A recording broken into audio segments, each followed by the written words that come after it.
Hi, I'm Adam and welcome once again to South Wales Ghost Watch. And on today's show we're going to be talking about witchcraft. Now, okay, I'll start off with Martin. Martin, what is the purpose of witchcraft? Well, that's an interesting question. Let's talk about magic first of all. Yeah.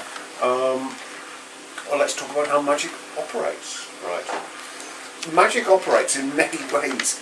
If I was to say to you, if I went to you every morning and I said to you, God, you look awful, Adam, you know, you're looking really appalling.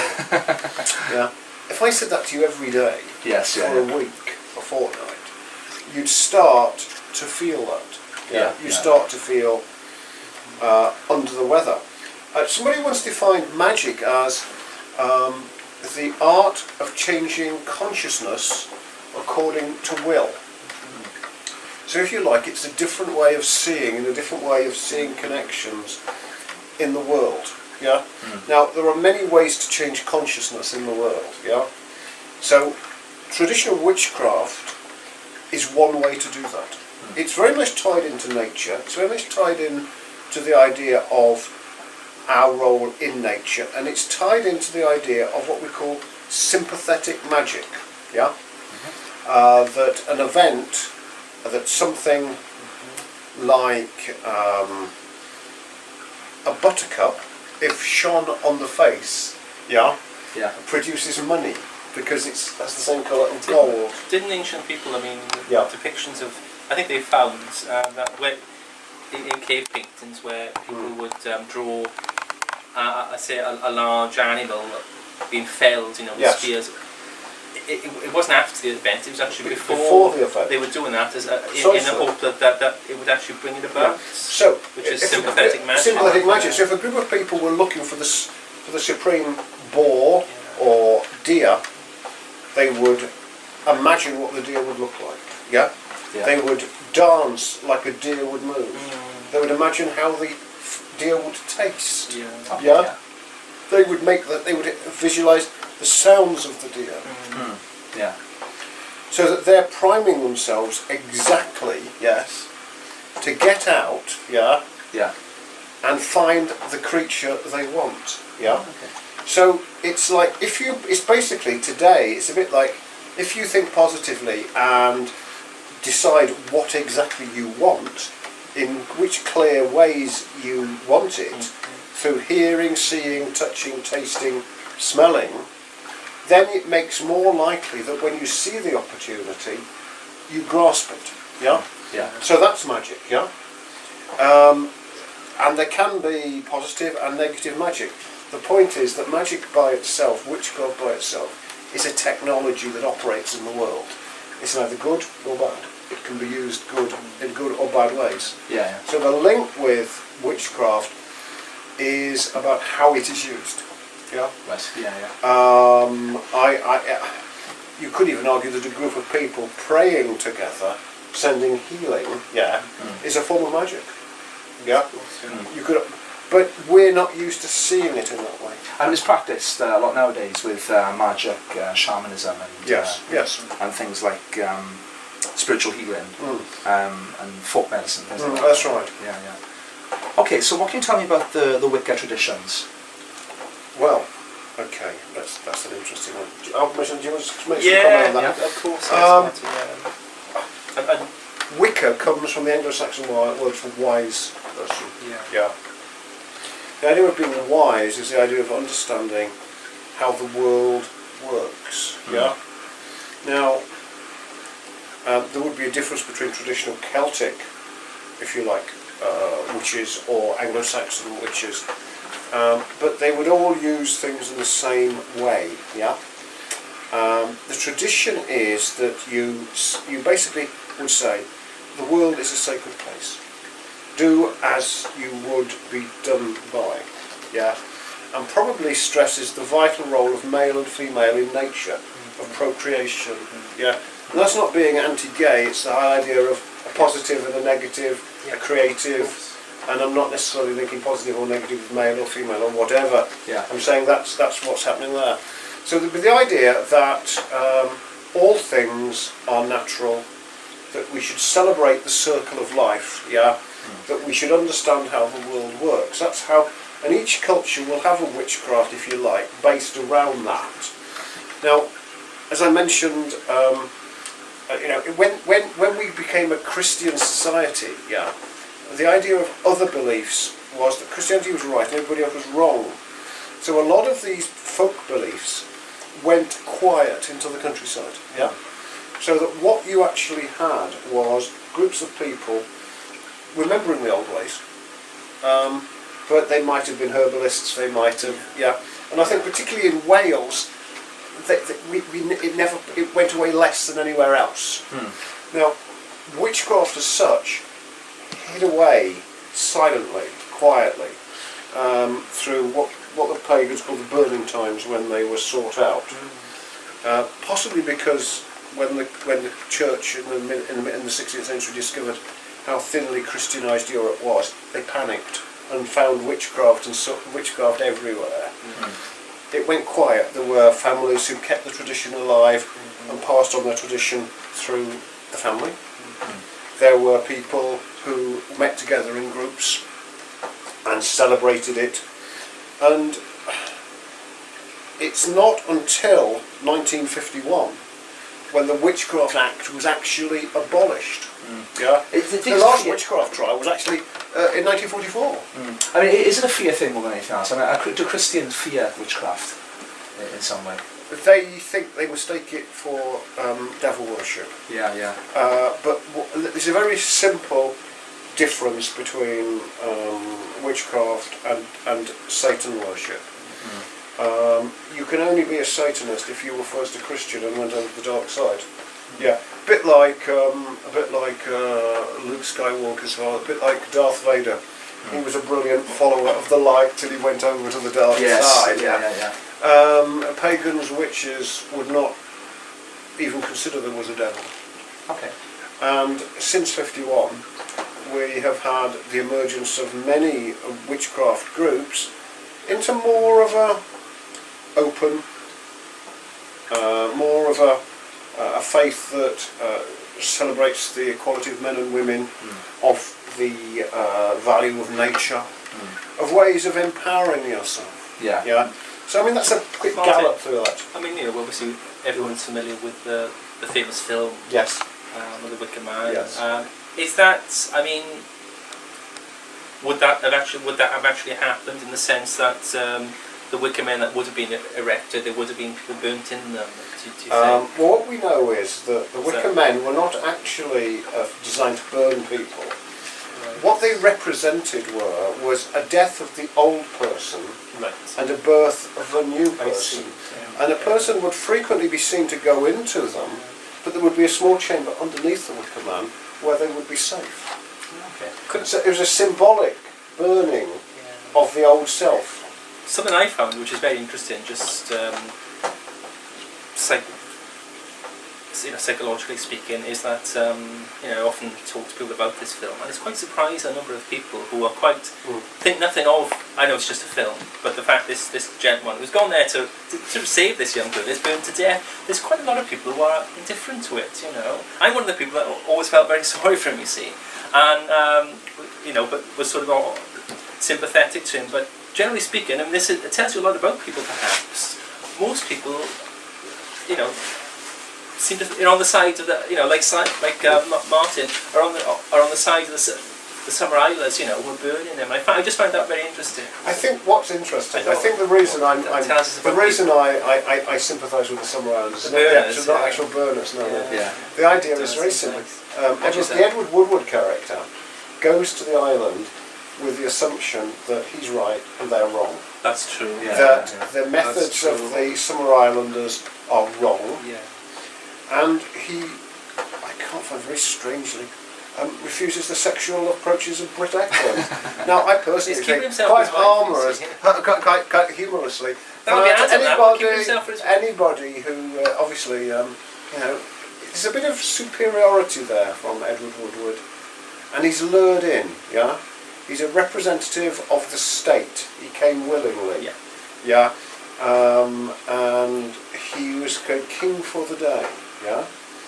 There is a tradition in lots of tribal societies where there is a sacrifice of the ruler.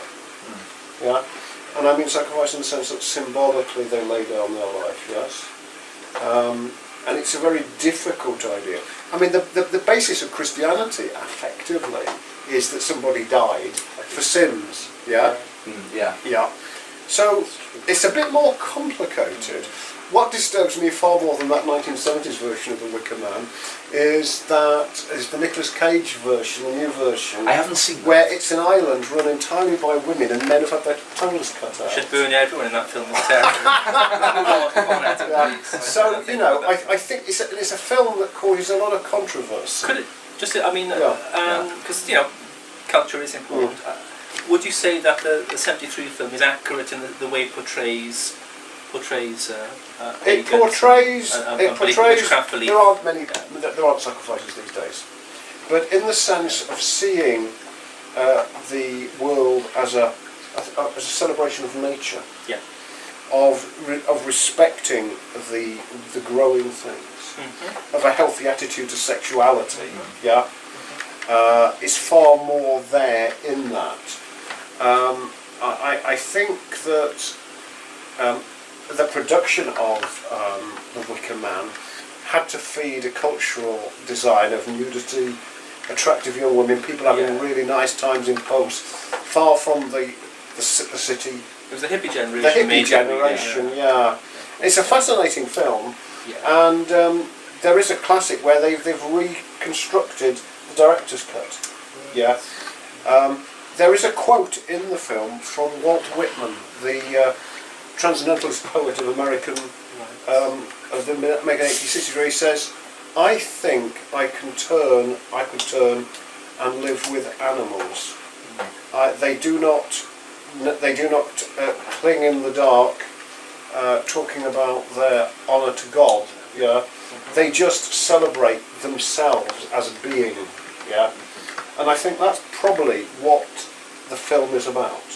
Obviously, there's the tradition of it. Nothing wrong with a bit of sacrifice. There's the idea to get that hammer tradition from the, put that bit in, And but it is interesting. It is interesting, the idea of whether we go out to the society and point out to the natives the error of their ways, or whether we listen to the people we see and see what we can learn from them.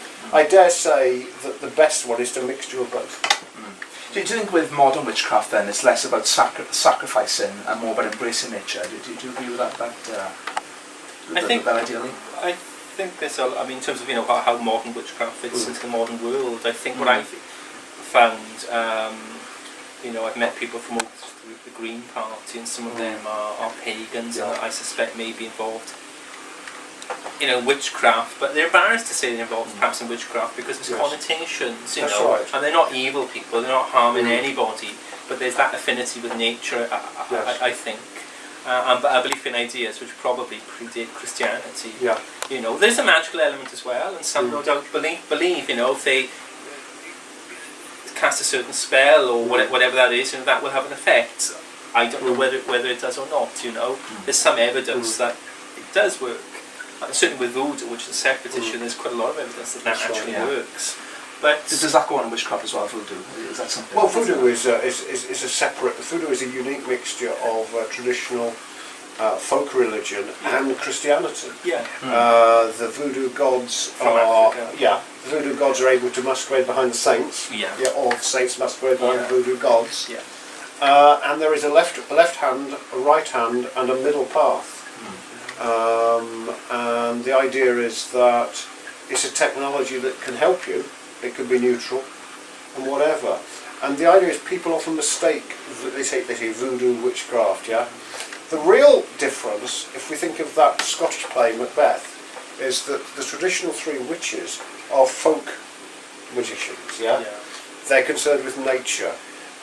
Macbeth is an ambitious person who he asks direct questions and they tell him the truth, but they only answer the question directly as they answer him. A sorcery is a thing that's more like Satanism, though not all sorcerers could be called that, where special rites are used, and it's a very difficult precise thing. Is that ritual magic you're talking about there? Yeah, some ritual magic, but ritual magic is not necessarily sorcery. Sorcery is about bringing up things from outside that you then command. Yeah. So let's think of nuclear power as sorcery, yeah? Okay. It's something that is very powerful. It can warp you. It can, some people would argue it's a useful thing. And renewable energy is more like traditional witchcraft, that it's there to serve everybody. Yeah? But people get mistaken about it. So there's that sort of model. And the point is, the main difference between witchcraft and, say, more modern religions is that you don't get the local pagans knocking on your door saying, hello, could we convert you? Yes, yeah. People tend to come to that by themselves. There's lots of fascinating academic studies of modern day witchcraft and paganism, and it's well worth respecting. It's still a stigma. It's still a stigma. I suspect, say, if Adam was to declare himself a witch now tomorrow, it might harm his career prospects. Oh, you know what I mean? So keep that to yourself, Adam. But what I'm trying to say is, seriously, is that it's still a stigma for people to say they're a witch, I think. If I did it as a hobby, no one's going to know about it. Well, you might. We won't say. We won't say anything, Adam. Keep it quiet. As long as you agree that. Yeah, otherwise, have you got any wicker out the back where we could use? But no, seriously, I just think, for people, it still seems difficult, It's a difficult because thing. of all these Hammer horror movies, for people to say they're witches, and because people still associate with evil, and I'm sure it's not. Let's try and put it into some sort of context, right? When the early Christians appeared in the Roman Empire, they talked about eating the body and drinking the blood of their saviour. The Romans imagined that therefore they were sacrificing. And they thought that this is ridiculous. They worship a god that's not there. They don't make pictures. They don't draw a statue of them. These are atheists. The early Christians were called atheists. And isn't it interesting that if you look at some of the more nutty ideas around today, there are these ideas that there are vast ritual sacrifices going on out there. Yeah. It's the same sort of thing. It's usually by people who don't understand what is happening. I mean, so why were witch hunts necessarily? Political reasons more than anything, really. I mean, I think what happened was certainly there was a lot of they had to stamp out other beliefs, I think, so they associated paganism, witchcraft, with the devil, basically, and so it was quite easy then for people who had ancient folk beliefs. Herbalists, were a target. Women were a particular target, because let's be brutally honest with the early Christian church, medieval Christian church, had a very bad attitude to women, so it was used very much against women. And people were different in some ways. It could be any way you can think of. It was a political weapon, mostly, I think, but really about Christianity, certainly in Europe, places like Germany, Spain, Britain, stamping its dominance and sort of almost obliterate the old ancient beliefs which had always been there. As Martin said, still lingered in some parts of Wales. Russia, for instance, as well, it survived. But if you read the witch trials that took place in places like Britain, I mean, almost all these trials were all appalling. Miscarriage of justice, really, and thousands of people were tortured and murdered horribly. It's got to be said. Based on a lie, that these people were worshipping the devil or whatever, and they weren't. That wasn't true. I mean, I'd say that the periods of the witch, from mid 15th century to mid 18th century, it was largely political. Or a conflict of religion. Well, part of it. I mean, let's also look at it in the context of the Christian Church split between Protestant and Catholic, burning each other's people as martyrs. The idea of a witch hunt fulfills in many ways. It also offers, at the time of when we had the first witch hunts, for the first time, women, right, this is an interesting one, were seen as the responsibility of of male figures. That the woman who was not answerable to a man was an outsider. So a bit of a mad old woman living in the village who knew a bit about herbs was an outsider. Yeah. So the idea we still use the word witch hunt, where we round up and criticise and lock up those who are different to mainstream Think society. differently. Yes. So you could see it that way. And this idea of persecution, there are certain people who don't fit society, so we persecute them. And there's a very interesting play written by Arthur Miller called The Crucible, which was written during the 1950s. In the 1950s, in American society, they were looking for the enemy within, the communists. Reds under beds everywhere. Reds under beds everywhere. And it's at that time that Arthur Miller wrote The Crucible. So it would be like saying, you know, and I did see Lee meeting with members of the Communist Party. And he talked to them and handed out leaflets, and then they all sang the red flag, Now, I did see Lee in the 16th century, and he communicated with the devil, and danced around the bonfire, The method of persecution, works in that way, looking for the strangers within. It's basically accusation and conviction without any evidence, and based on prejudice. Yes. An interesting thing to point out about what happened, say, in the United States in the 50s, nobody was burned. Although a couple of people, the Rosenbergs, almost certainly went to the electric chair under a falsehood as part of the witch hunts. But hundreds of thousands of people lost their jobs and livelihoods in America. I mean, this isn't generally known because, they're supposed communist allegiances, and very few actually were communists. Most just probably believed things like, black people should be able to vote, or people should be allowed to be a member of a trade union. But one not good thing in a way that's come out of what the persecution of pagans and things in medieval Europe is witch hunt is seen as a negative word, People realise that what took place then was wrong. So if they see something similar now, perhaps in the modern, it can be against any group. I mean, you could argue that gypsies in Britain are witch hunted against, some of the language used against them. It's a bit scary. Yeah, thieves, they're known as thieves as well, well in some respects. All kinds of, prejudices, and... Prejudice against the Welsh? People... there's a lot of English people out, prejudice against the Welsh, So you've got all those... and it's all related to what witch hunts that took place in medieval They're being Europe. persecuted because they're different in some way, Okay.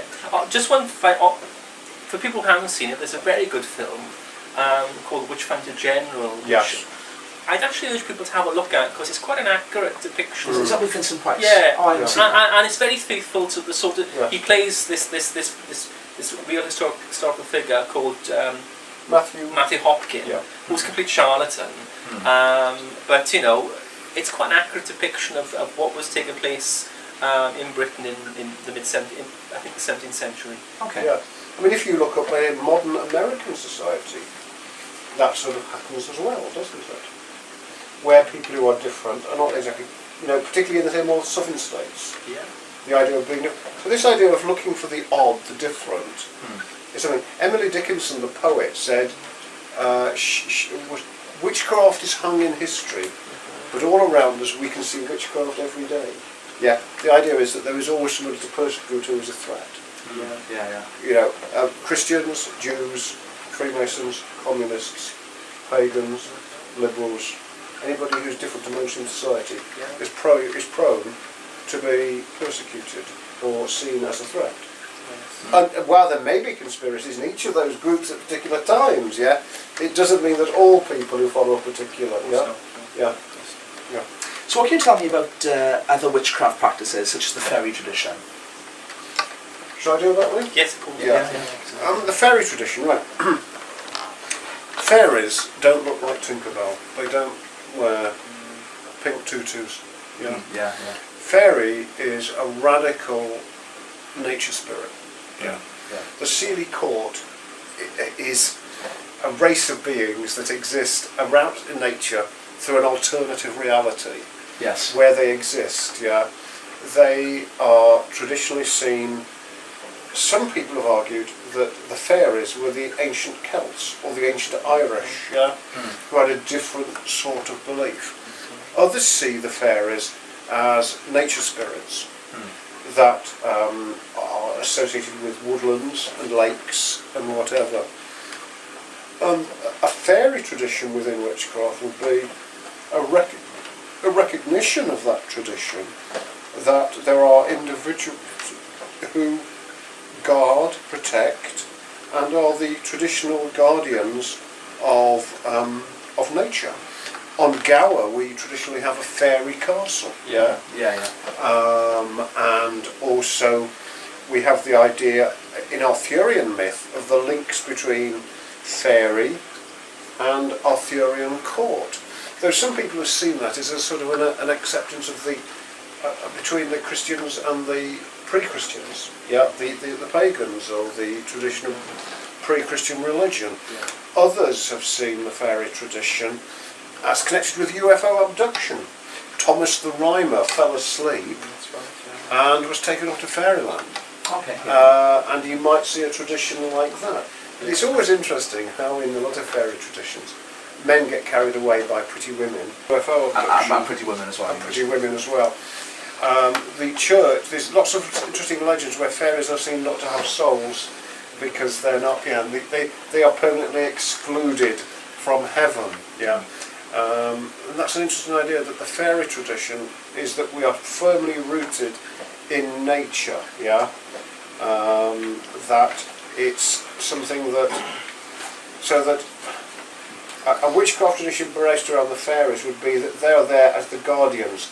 The fairies are rude and radical, they're not pretty little creatures, and the offensive use in the 70s describing gay people as fairies, is probably something that has added to that. It was a pejorative term, it was a term of abuse, and many of the people that I've interviewed who follow witchcraft traditions, and we call it the fairy tradition, certainly would be horrified by that sort of scene description of pretty little creatures, It's rude and radical, it's about protecting the environment, it's about those sorts of things. Okay. Is there anything you'd like to add, Derby? Well, just that what Martha said about the depiction of fairies as being, Tinkerbell-like. I mean, fairies could be fully human-sized. In fantasy, they are perceived as that, aren't they? That's the way they've been portrayed. Walt Disney. Walt Disney, yes. The mass culture always distorts things, But in truth, that's the real nature of what fairies could be like. And also, I mean, not far from here, there's some waterfalls not far from here, aren't there, I believe? Yes. And that's quite an area that's supposed to be rich in fairy tradition. I mean, Wales is rich in fairy traditions. I mean, there's said to be a gateway to the fairy kingdom in near Pennard Castle, isn't there? Where a king of the fairies is said to live. And it's possible in the Arthurian legend to see that after the battle, Arthur returns to the Isle of the Blessed, which is a fairy kingdom. There is that sort of idea. So we really do need to see them in proper context. There was a book written about the fairy tradition by the guy who wrote James Herbert, who wrote The Rats.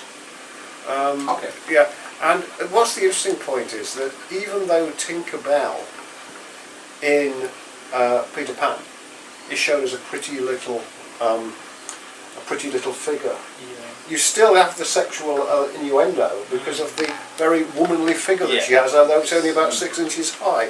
So perhaps even Walt Disney had an influence by that. The idea of the fairy realm was the idea of eroticism and excitement and whatever. So let's rescue it. And a lot of these sort of witchcraft traditions, looking at that, would value that. Okay. Well, thanks very much, guys, for coming on the show again. It's been a pleasure talking to you and having you here. That's all we've got time for tonight, guys. But tune in next week when we're going to be discussing gateways and portals between worlds. That should be interesting. Anyway, have a good evening.